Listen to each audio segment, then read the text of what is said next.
Hello, good afternoon, and welcome to this online conference about food intolerances and integrative health. We will have with us Lucía Redondo. She is a dietitian and a nutritionist and a doctor in science. And we here at Fundesplai, we are honored to have Lucia with us today because we think she shares our view about how people's health and the health of the planet are very closely linked. We should not forget sustainability and the importance of environmental issues. We have been working for a very long time to raise awareness among people in order to take action and face the challenges that are ahead of us. And we are organizing all sorts of different activities and initiatives, like an exhibition that you can now see at the headquarters in Fundesplai and Prat de Llobregat, some other training activities in schools and other training centers, and also a series of talks about this topic. Today's conference is enshrined falls within the project in Life, which is part of the Life project of the European Union, and the Project Eat Life wants to contribute to the objectives of the European Green Deal, especially to the strategy from farm to fork.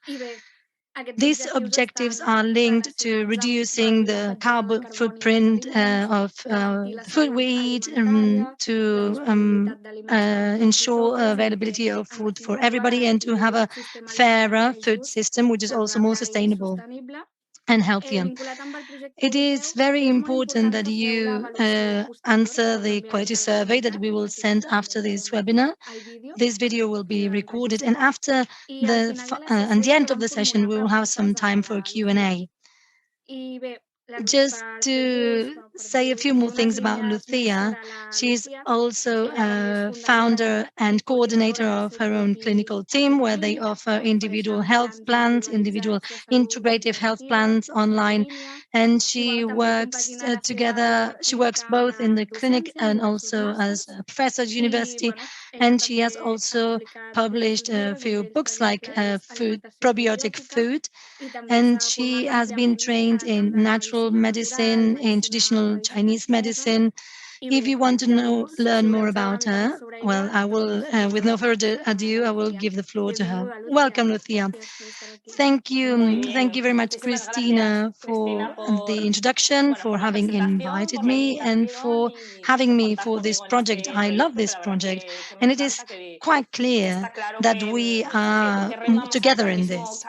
And I am delighted to see that these projects are being done because they can reach many, many people and they contribute to change the way in which we perceive food and health. Thank you very much to all the people attending the webinar, and I hope to meet you all in person at some point. The topic of today's conference is food intolerance and integrative health. I have been working in the world of health food for quite a long time. I always wanted to understand health and food, but with an integrative approach. What does it mean? Well, it is just joining the latest scientific knowledge to the traditional knowledge of some traditional medicines, like the Chinese medicine, for example. And the objective here is to find the common ground in both these ways, or in both these branches, to fight this toxiformation, which is the overload of information that we can find on the internet and which can be very confusing. We need this starting point to find this coherence in these two approaches. At the end of the day, society and the way we face health and illnesses, it's about just taking some medicines when we have some symptoms. For example, if we have a headache, we take a painkiller, or if we have some a stomach ache, we can also take a pill, and it is just about um, finding a very immediate solution for a symptom, but they do not solve the problem in the long run. And this is what we talk about in the book that I wrote, which talks about how to fight this overexposure to drugs, because the drugs are sometimes necessary to save lives. Big, but sometimes it's also worth to have a look at the symptoms to see how we can fight the illness. Today we're going to talk about food intolerances, and we will try to look a little bit beyond the symptoms. We will try to find the cause for the problems, because if you have a headache, well, there might be a reason for that. And if you have a food intolerance, there has to be a reason, and we need to find out what is the reason in order to be able to find a solution which is a long-term solution. If we are now to focus on food intolerances, we will talk about gut microbiota, which is my research topic. I've been uh, working on studying the different gut illnesses and conditions. And this has not only to do with the digestive system, but it has to do also with extradigestive symptoms. And there are many problems that are associated, that are linked to the gut's microbiota, which are not problems originated in our intestines. For example, migraines, skin problems, blood pressure. We can see that there are many pathologies that are linked to the gut's microbiota and what happens and with what happens in our intestines. So we will now start with the presentation so that we can delve more in detail.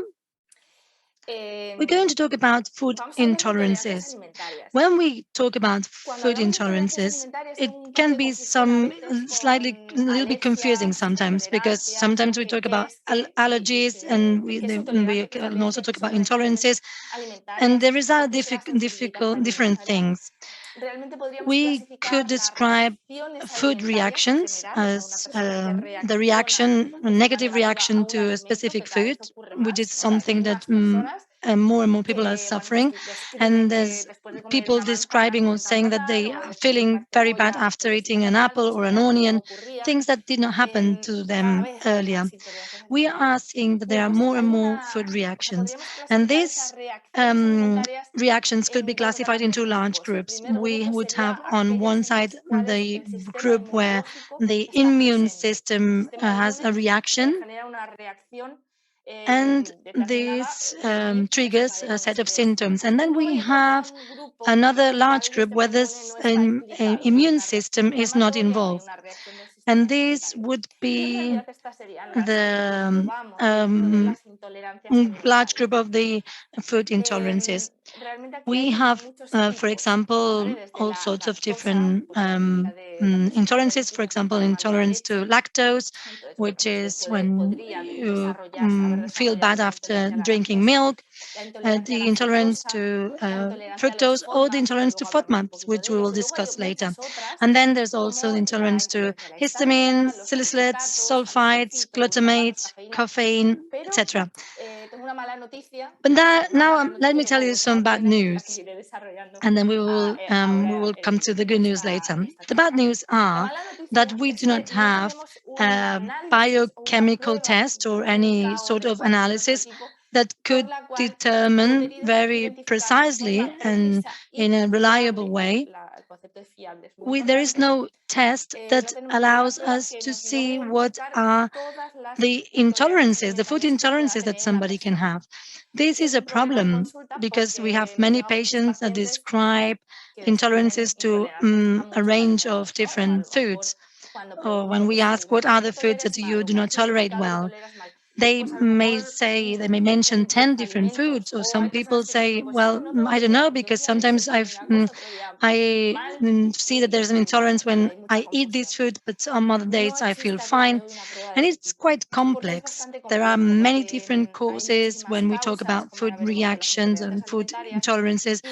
And what we need to do at the end of the day is that we try to see or to suspect or find out what are the intolerances that this person is suffering, and then we can design some exclusion diets. For example, if we see that this person is feeling bad after eating an apple, then we withdraw apples from the diet.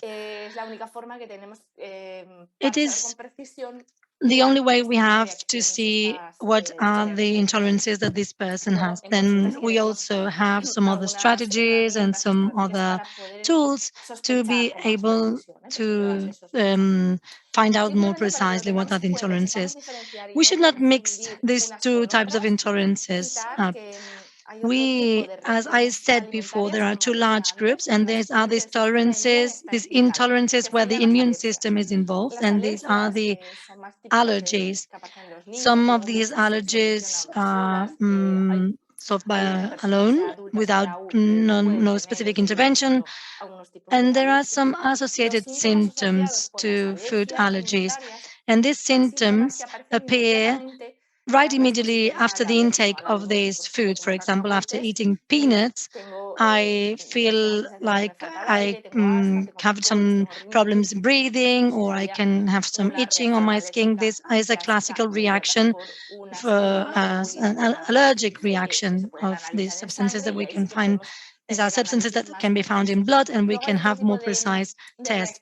And then we have another group which is non-IgE mediated allergies, and here we can see the eosinophils or other pathologies that some patients may have.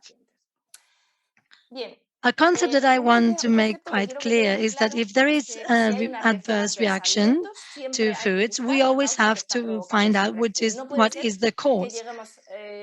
We cannot stay with the label. For example, if we have been tested for intolerances, for example, against fructose, we cannot be just labeled as being intolerant to fructose and having a paper with all the foods rich in fructose, and then we can go home and that's it. This is not a solution to the problem. We're just trying. This is just a short-term solution um, um, for a digestive disease. These intolerances are just the tip of the iceberg for many other things that may be happening. What are the causes? There can be, for example, genetic reasons. This is very rare. This only happens with young children, where we can identify that they are intolerant to fructose. But this is not very frequent when it comes to adult patients. There can be more complex illnesses, and the symptoms should be very carefully assessed, and other tests should be run to see if there is intolerance to the gluten or presence of parasites. We could have all this, also SIBO intolerances, and after having crossed out all the pathologies that we see quite often, we can also see that there is a presence of this helicobacter in the intestine. There are many different situations and that they can explain these food intolerances. And this is something that we should always bear in mind. Let's talk about SIBO, which is the acronym for small intestinal bacterial overgrowth. Microbes are essential to the well-functioning of our intestine and the digestive system, but is quite a large amount of microbes in our large intestine, and this is where they should live in balance. Problems appear when these microbes grow in the small intestine, where they should not be in large amounts, and this can lead to various problems. For example, it is true that this concept of this overgrowth of bacteria is a concept that has been rethought after the years because this SIBO is something that can happen if there is an excess of archaea or fungi, which are microbes that are not essentially bacteria. In these cases, there is not only an excess of microbes, but there is also an alteration in the microbial ecology, in the way in which they relate to each other, in the balance of microbes in our intestine. So nowadays, we describe this illness as a dysbiosis in the small intestine. The small intestine is the place where we digest and absorb foods, and this is thus normal that there are many symptoms developed associated to the small intestine. For example, swelling, abdominal bloating, which keeps increasing during the day, and when we wake up we have a flat abdomen and then it keeps floating as the day goes on. Then gases, abdominal pain, abdominal sounds, nausea, burps, diarrhea, constipation, and then some other extra digestive symptoms that can be linked to this malfunctioning of the digestive system. And this could be, for example, skin problems, migraine, etc. There are different types of SIBOs. Mm, this is only to explain that this is quite a wide concept. And there is now a workshop which is focused on the treatment for SIBO, depending on its kind of SIBOs, because the treatment that you can apply is very different depending on the kind of SIBO that you have. And here we can mainly describe four different types of SIBOs, depending on the kind of microbes that are more present in the intestine. For example, hydrogen, the methane, or um, which is the excess of methane in the intestine. There's another SIBO by hydrogen sulfide, which leads to worse smell or bad breath. And then there's also SIBO, which is caused by an excess of fungi in the intestine. SIBO is not a closed concept. It's not about labeling people with SIBO and put the label that of SIBO to the people that present these symptoms, but it is about identifying with what kind of SIBO it is and what is the appropriate treatment. It has to be studied, taking into account the rest of the symptoms that we can see in this patient and what other pathologies this patient may have. Up to very recently, people who were developing this SIBO have been diagnosed as having irritative colon syndrome, and they said there was no cure for it because it is also linked to psychological and emotional problems. The emotional and psychological problems are closely linked to SIBO and other intestine syndromes, but other syndromes, these intestine syndromes, are in reality are in fact a SIBO, where they are a case of an excess of microbes in the intestine. Now, I would like to go back to this integrative health concept because by joining the scientific knowledge and traditional medicines are very helpful to understand this pathological situation. As Hippocrates used to say, the health starts in our intestines. We treat mainly digestive pathologies, but also many other types of pathologies. And anytime we can see that there is an extra digestive symptom, it is very important to review or to check how and what the condition of the digestive function, because this is the starting point to assess the problem. If they have heavy digestions or there's lots of gases or etc., we can see we can start with a diagnosis. Then, in order to understand this integrative vision that I was talking about, we also talk about the psychoneuroimmunology. What is this all about? It is about integrating or about the interaction interaction about the different systems in our body. It is about understanding that our tissues, our bodies are not isolated items that work isolated from the rest of the things, that there are, for example, organs that are receiving and issuing inputs and signals to the rest of the body. And in order to be able to improve the health of one part of our organism, we have to understand how all these systems are interrelated. And they are all, um, and this is all related with the effect of the gut microbiota in our health. This is then, of course, also linked to our emotional part or our psychological part, which has an impact on the rest of the systems. I like to um, do this analogy when we talk about or when we deal with patients with SIBO or with food intolerances. And it is not only about controlling these microbes. It is, and it's not about just giving an antibiotic and that's it.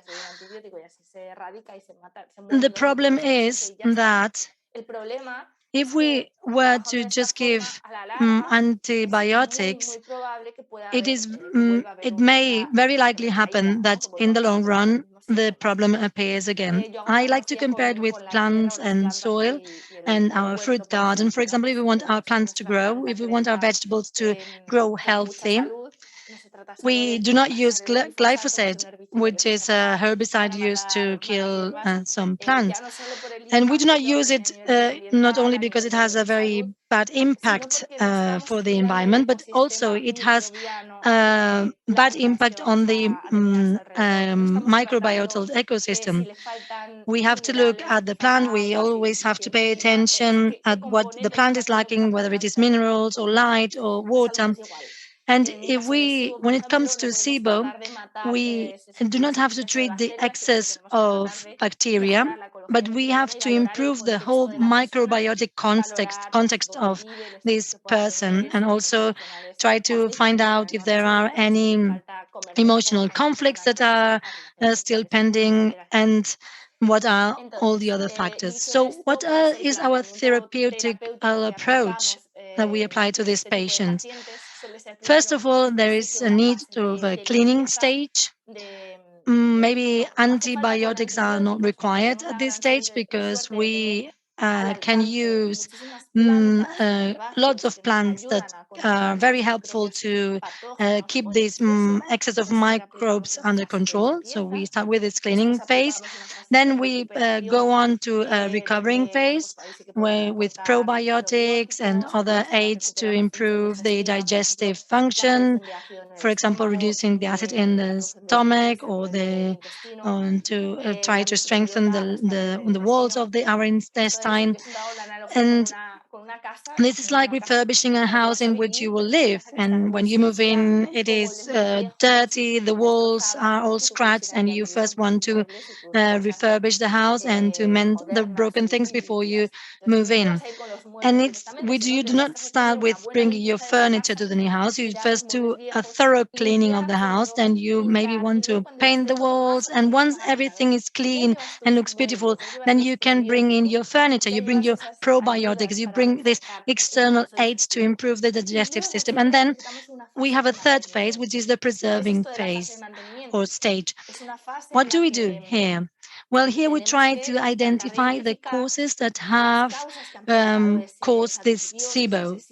And what we want to do by that is we want to avoid that the SIBO reappears.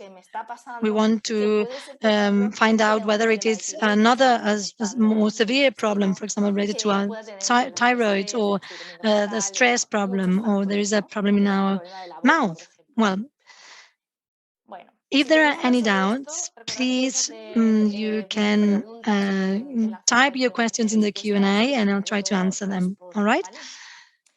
Well, if I suspect that I may have a food intolerance, for example, if I eat an apple, or if I eat a pear or a mango, I feel bad somehow. I just mentioned these examples because these are fruits which have a very high content in fructose, and they can lead to this intolerance to fructose. It is true that if I suspect that I have a food intolerance, the first step would be to identify the disorder, digestive disorder, which is causing this intolerance.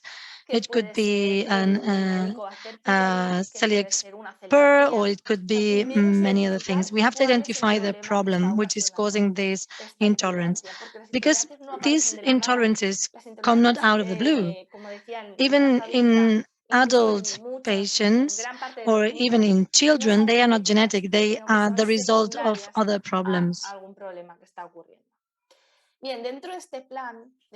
Without the plan, within the plan or within the program that we draft to improve the situation, is that we have to withdraw or eradicate the consumption of ultra processed foods with carbohydrates and which are unhealthy, which are filled with food additives, and which are treated, which are causing some of these eating disorders.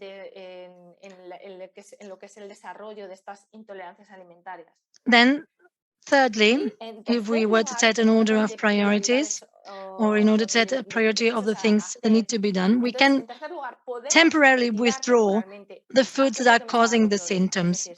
If I suspect that I am intolerant to fructose, or if I did the test of fructose intolerance, you can identify actually with the test the fructose intolerance, and then we can identify the foods that worsen the symptoms. And withdrawing these foods is not going to solve my intolerance. Stop eating fruit will, of course, make your symptoms better, but they will not heal the cause. So whenever you want to eat an apple again, the symptoms will appear again. To regain tolerance to these foods is quite a complex thing. And the fourth aspect is, for example, if I have a very aggressive treatment, I have been withdrawing many foods that are causing the symptoms, but at some point I have to reintroduce these foods. We talk about reintroducing only healthy foods. If we withdrew, for example, bakery and cookies, etc., well, these are things that we may not want to reintroduce. We just can eat this food occasionally. But it is interesting and it's necessary to reintroduce healthy foods like fruits and vegetables. At this point, I'd like to talk about the food map low diet. I talked about the fructose intolerance. There's lots of people who do not tolerate fructose, and these people usually do not have a food maps intolerance. So what are food maps? These are elements that are present in many foods that are highly fermentable. So it means that when they come to our intestines, they generate a lot of gas.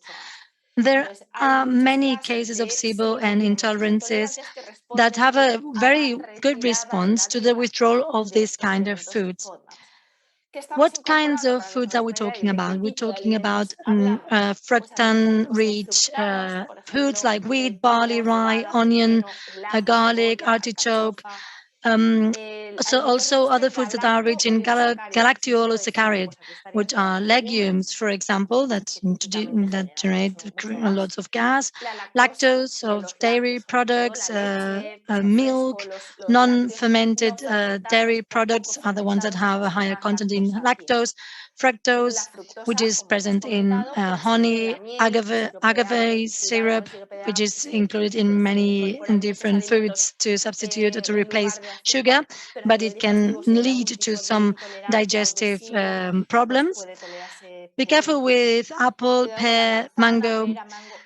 This does not mean that they are unhealthy foods. They are excellent foods. We should eat them, but we should bear in mind that they can lead to food intolerance to fructose in this case. And also foods rich in sorbitol like peach, avocado, etc. And last but not least, rich mannitol foods like cauliflower, celery, and mushrooms. This is just some other information, and this is related to traditional medicine. This is not something new. These intolerances to fructose are not new. Now we have the tools to identify these problems. We know how to better address these problems, but these are problems that have been identified for centuries.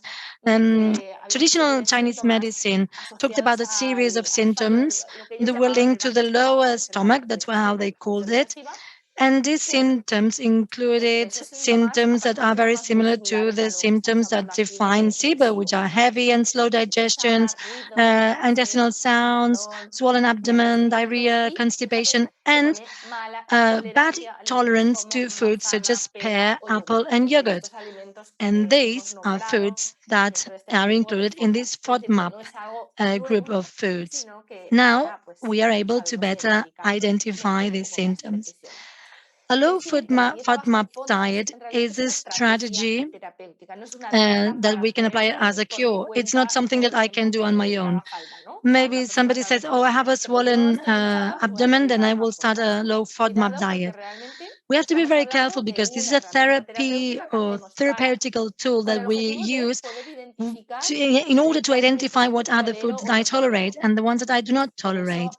We have a more restrictive low FODMAP diet for several months, depending on the patient and the circumstances, and then start reintroducing little by little all the different foods to be able to identify what are the foods that this person is tolerating better or worse. And these will provide us with knowledge to know more precisely what are the foods that they are going to tolerate better. There are many doubts about the low FODMAP diet in terms of the impact it can have in the in gut microbiota, because it is not clear whether it can cause any sorts of alterations in our microbiota. For example, it can reduce our bifidobacterium. It can also have a light increase in the bilophila, Wadsworthia.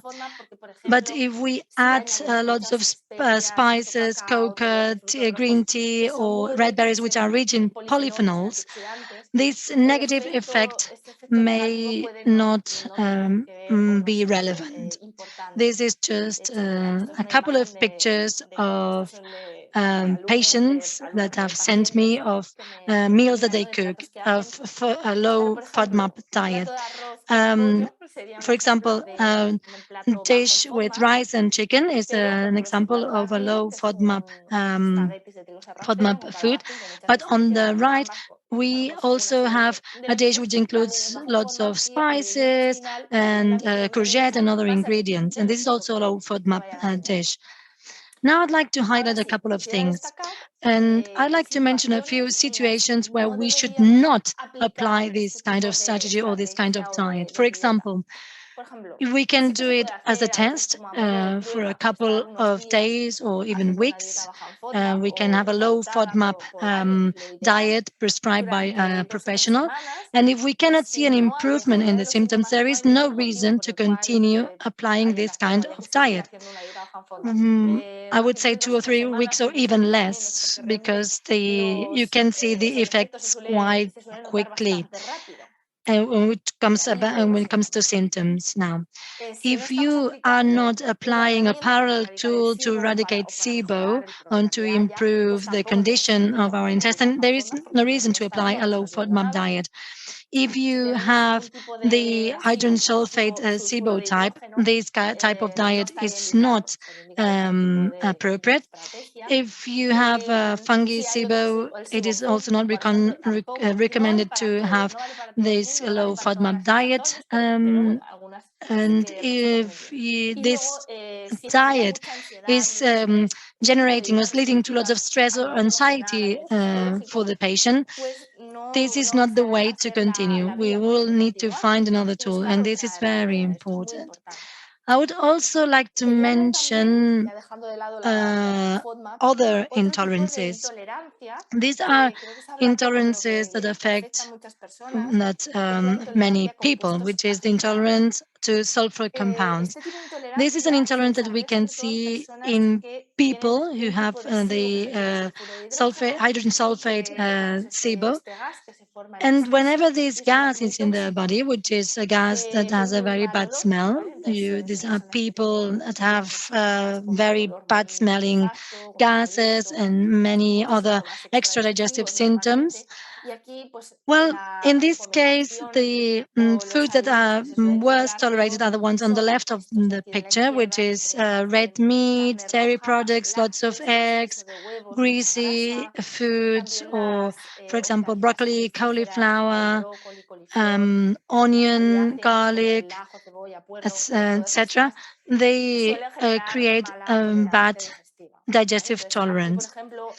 In patients with this profile that have intolerance to sulfur compounds, we would not recommend to have a FODMAP low diet, but we would have a look at reducing the amount of sulfur compound foods.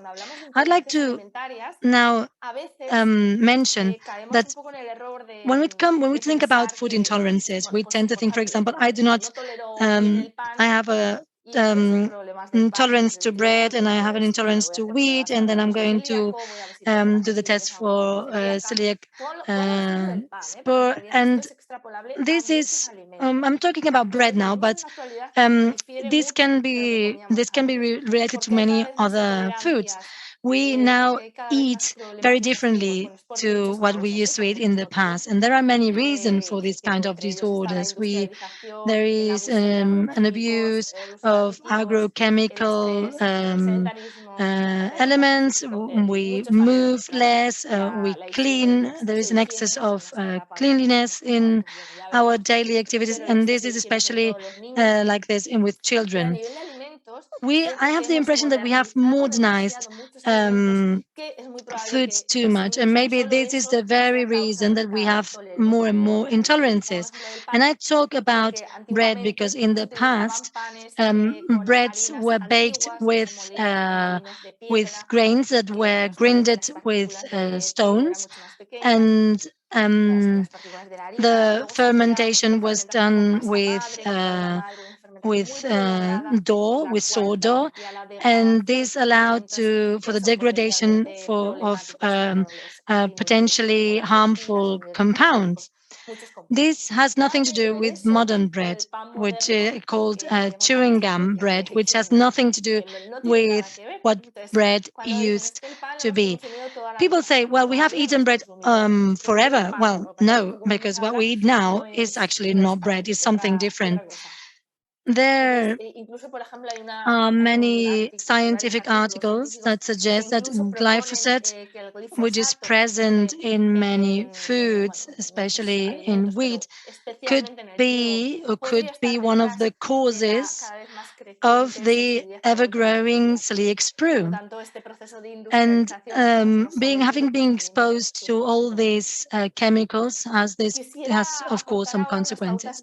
Now I'd like to give some basic advice for anybody who may have any digestive problems. These are very basic pieces of advice, and this is healthy and necessary for everyone. First and foremost, we have to chew thoroughly and eat calmly. If we take our time to eat, if we chew the foods properly, we would be reducing some of the symptoms that we may have. We have to be more aware of the act of eating. We have to have some enough digestive rest.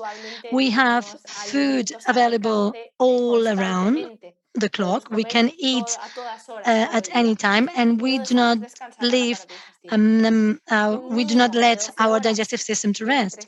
We need a minimum of 12 hours rest to be able to our system to recover and to be able to, and there's some specific movements to happen in our digestive system that also contribute to the prevention of SIBO. We should stop eating all day long, and we should have a long fasting period at night, at least 12 hours, and during the day it is enough to eat twice or three times a day. We should not eat more, and our body can get used to anything. And the third piece of advice is to eat when we are hungry. To eat anything. You know, when you're so hungry that you would eat anything, not only the foods that you like. This is also something that we should do, and physical activity is our great ally.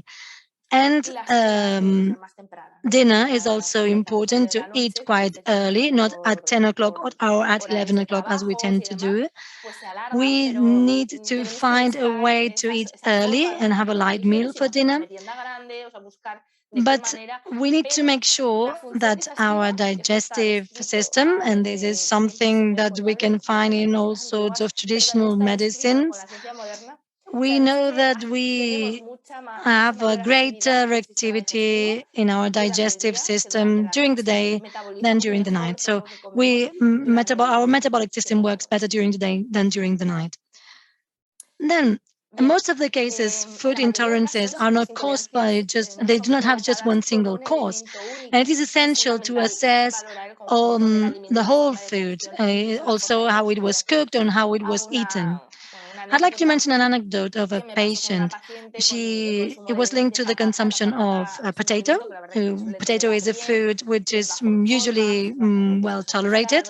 It has a low levels of histamine and other compounds that may trigger some reaction. And I was suspecting that she was had some sort of intolerance to potato. She had lots of gases, etc. And I started asking her, and she was cooking potatoes in the microwave. Do you know that there are some foods that can be cooked in microwave? And she was cooking this potato in the microwave. And I suggested to cook and to boil potatoes in a pot. And all of a sudden, this intolerance stopped. So the way in which we cook foods is very important. It is important to cook foods in a traditional way. Potatoes is a food that is very well tolerated, but it has some sorts of anti-nutritive elements which are destroyed when we cook them and we boil potatoes. But if we cook them in the microwave, there is not a comprehensive cooking process of the whole food, and this food is not cooked in the more traditional and normal way. So it is very important to preserve the way in which we cook foods. And last but not least, it is very important to understand that we may withdraw some foods temporarily from our diet. We can do this as a tool to improve the symptoms. We can withdraw some fruit or onion or garlic. But at the same time, we need to find out what's going on in our intestine, and we need to rebalance our intestine health so that we can have a sustainable digestive health, but also a comprehensive health. And we should seek a balance not only of our digestive system, but also of our whole system.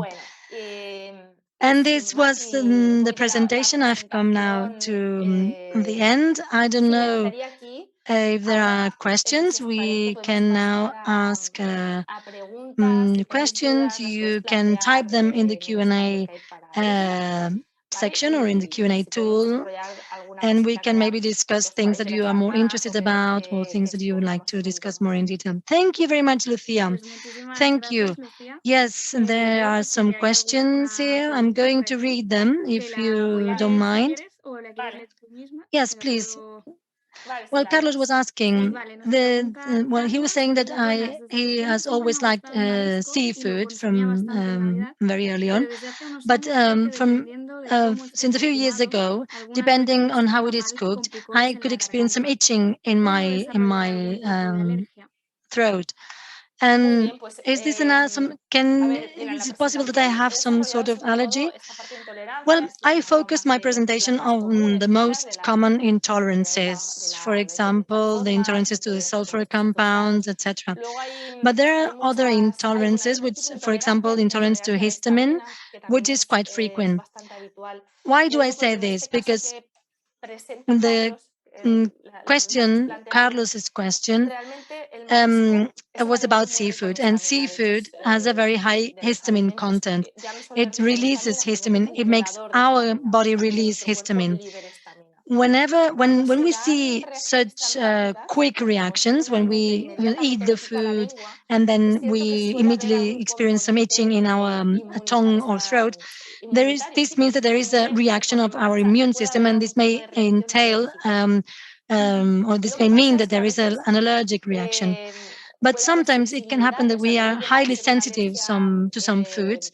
This is not an allergy that can be detected with the tests, but we can experience the symptoms.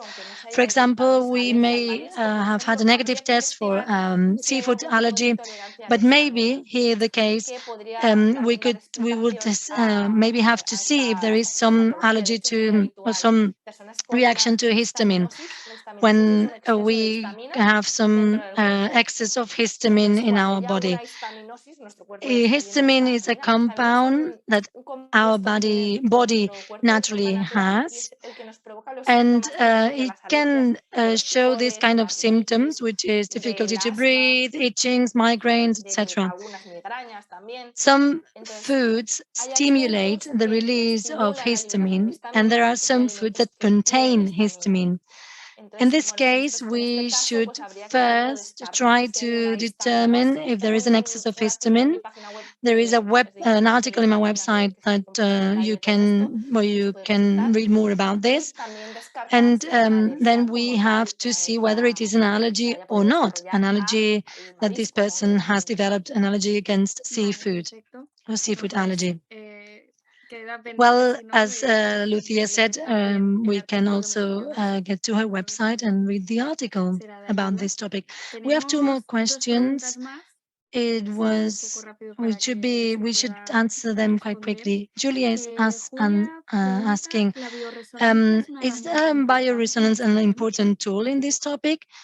As I said at the beginning, today we do not have diagnosis tests that are reliable. I highlight or I want to underscore the word reliable because I know that there are some words that are used to identify all sorts of food intolerances. This is my opinion. I do not use this kind of tests, this bioresonance test, because I do not think that this is the right way to identify these kind of intolerances. But I do respect all the professionals that you do use these techniques because for me, what it is important at the end of the day is to improve the patient's health. I personally do not use them because I do not see how useful they are. There are some tests, for example, a test to assess if there is an intolerance to fructose or lactose, sorbitol, or other compounds. The intolerance, histamine intolerance, can also be determined by some tests that are run throughout 24 hours. Well, there are some tests that we could do in order to assess what are the intolerances. For example, there are other antibody tests against specific foods, but food intolerances can be very different. They do not need to involve the immune system. It can be an enzyme failure. And in the end of the day, an alteration in the microbes leads to intolerances. And there is no way to be able to determine it precisely. We are trying to find out what other groups of foods that the patient is going to tolerate better. I see that there are more and more questions coming in. Sí. And if there are some questions that are pending, they can have your contact details and they can come Sí, to sí, you. sí, claro. Hello, Lucia, I have SIBO and gastritis. It is normal that I need to use some carbohydrates when I eat because otherwise I have a bad digestion. Thank you very much for your presentation, Lucia. Gracias, Mari. Thank you for your question. Claro, has citado You la mentioned gastritis, ¿vale? gastritis and En SIBO. You SIBO no should not tendría por have this, but qué ocurrir whenever eso, we pero sí have que cuando hay gastritis, gastritis and cuando la we mucosa del see that estómago the está walls inflamada, of our todo lo que stomach sea are alimentos swollen, cocidos, all the suaves, foods sin that grasa, are sobre todo sin not grasa, non-greasy a foods that veces no are es tanto boiled el and hidrato are de soft carbono, foods, sino el que sea un sometimes are alimento muy suave, useful. por ejemplo, It una they patata do not need cocida, to be un arroz carbohydrates. They bien can be, cocido, for porque además tiene que example, ser todo bien cocido, porque well-boiled eso es suave, potato o or sea, rice, suaviza mucho esa because they mucosa, soften o al menos or they help to en reduce the cambio, todo lo que irritation. sea crudo, fruta, All verdura, todo all lo que the sea crudo, acid todo lo que sea foods, ácido, todo raw lo que sea foods, grasa, aunque sea etc., buena, aunque greasy aunque sea foods. súper buena, aunque It te may ayude a be reducir las grasas, healthy greases, for todo acaba example, olive siendo oil. un poquito irritante para But la all these mucosa. foods can Entonces, en lead esos to casos, claro, having lo ideal es hacer un tratamiento irritation in para the esa mucosa, ¿vale? Y bueno, hay mucus cositas of our stomach. que se pueden hacer para aliviar, por ejemplo, There are el other foods, kusu. for El kusu es example, una raíz botánica, um, también tengo un kusu. There post is also sobre el kusu.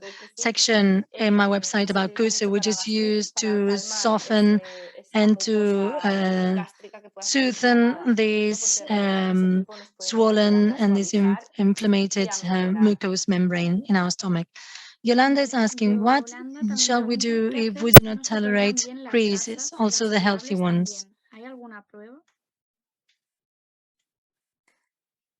No hay The ninguna prueba de la mala tolerancia a las low grasas tolerance por to muchos fats, motivos. Puede ser, por it ejemplo, de can la be also a gastritis que consequence estábamos of hablando, y en gastritis. ese caso la And well, grasa cae whenever mal we eat fats, inmediatamente, ¿no? Me can como un be puñado de also frutos a secos bunch of y ya nuts. me We molesta. have O cuando some, no we es are tan uncomfortable grave in la our stomach. gastritis, pero But cuando when la the mucosa del mucous estómago membrane in our está a stomach punto is de herir, weak, ya puede haber esa this mala tolerancia a la intolerance to grasa. fats may Pero appear. también cuando hay If un we have SIBO, a SIBO, we can también puede also haber mala have tolerancia a la a bad grasa, pero tolerance más a to nivel fats, digestivo, especially raro, in ¿no? Eso the ya es más a cabo de un small rato de haber intestine. comido, After a pues while, sientes mucho after barriga, a apetito few minutes pesada, after la having barriga eaten, we pesada, can feel that we y have ahí pues puedes tener a heavy relación con digestion. We can feel that con our un abdomen fallo is en la swollen. secreción de bilis. La It can bilis tiene esa also be a función failure de in our neutralizar la grasa, entonces si la bilis no es adecuada, bile puede or tener the mala tolerancia a la bile grasa. flow. Pero como hay But muchas since there are causas, many no hay una causes, we prueba do not have a definitiva para hacer. specific test that we can do to determine it. Thank you very much. Now we have two more questions. Well, actually, Anna, I have been diagnosed with fructose intolerance, but I never knew the root of the problem. Can you visit me here in Barcelona, or is there any other way to try to find out what's the main cause? No, we Yo no do paso más some consulta online en mi advice. equipo, hacemos las I consultas do not online, ¿vale? take Entonces yo cojo new patients pacientes because nuevos my por carga de trabajo, calendar pero is completely full. But I por have other familias members in my mejor team that alguna will be enfermería able sí, to pero help you. consultas online. Well, when Como it manera de comes hacer un to estudio determining the previamente, cause, we have to pues hay que ver si see if hay there are alguna any prueba tests hecha, pues that normalmente se parte de las have pruebas been hechas, run y to si see se if we need necesita hacer any alguna prueba extra extra, tests. pues ya se We plantea, have porque a veces no es to necesario. see, Si hay una for un test de example, if intolerancia a la fructosa, you ya se have a puede positive sospechar a lo test mejor si hay un in SIBO y fructose empezar a intolerance, we trabajar. have a starting point. Eva says, little girl, 3 years old, with a very strict diet. She does not tolerate omeprazole, and she has some tests run with very bad results. What can we do? Vale, We're estamos talking hablando de about un a niño very young pequeño, child, 3 años, 3 years old. a esa Well, edad. in these Claro, por ejemplo, en esos cases, casos, bueno, hay que ver a fondo qué es we lo que have to pasa y demás. see that Cuando with son niños such tan pequeñitos es young cierto que children, sí que se we necesita hacer should las dietas de try eliminación, with porque this es verdad que, sobre withdrawing todo cuando hay ese diets, reflujo withdrawing some gastroesofágico, foods, pues because que le they daña might be le puede eating dañar foods el that are esófago y demás, sí hazardous que to se deben the hacer las digestive dietas de system. eliminación. Nosotros podemos, We nosotros tratamos treat ese tipo children as well, o sea, a niños and también, ¿eh? we Entonces, bueno, could podremos try ayudarles de to comida más address the problem integrativa y with a more integrative de ver approach. qué poder hacer, pero con la alimentación, o sea, hay There muchas are many allergies, the ones that we saw in the slide that we saw at the beginning. There are many non-IgE mediated allergies that have a very good response to these kind of diets. All right. Perfecto. I see now Veo que quedan 5 minutos, no sé si that there are more problems. Sí, yo creo que podemos hacer. All right, Nuria says, hello, my child is intolerant to fructose. He has been eating very little fruit in the last year, especially fruit and pear. But now, after your presentation, I think we should have a look at SIBO because we should try to reintroduce fruit because she loves fruit. Is there any clinical test to diagnose SIBO? Well, I'm glad that this presentation made us question these labels of fructose intolerance, because sometimes we just given the label and we do not see or we not seek to find the root cause. There is a test that can be done to diagnose SIBO. And this test is also it's done in the same way as the fructose intolerance test, which is by blowing. They need to blow. It is the same procedure, but instead of taking fructose, they take another substance. And we can determine different types of SIBO: methane SIBO and hydrogen SIBO. We then should assess the other two types of SIBOs, which is the fungi SIBO and the hydrogen SIBO, to be able to be more precise. But this is the test that we usually do to diagnose SIBO. Thank you very much. Perfecto. And finally, Julia said that I have been diagnosed with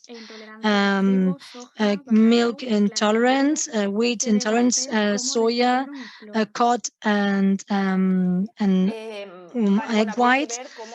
Well, first of all, we should see how this has been diagnosed. Well, there is a second part. The doctor says it has been diagnosed with blood analysis, and I don't know how to act. I don't know if whether to withdraw these foods right away.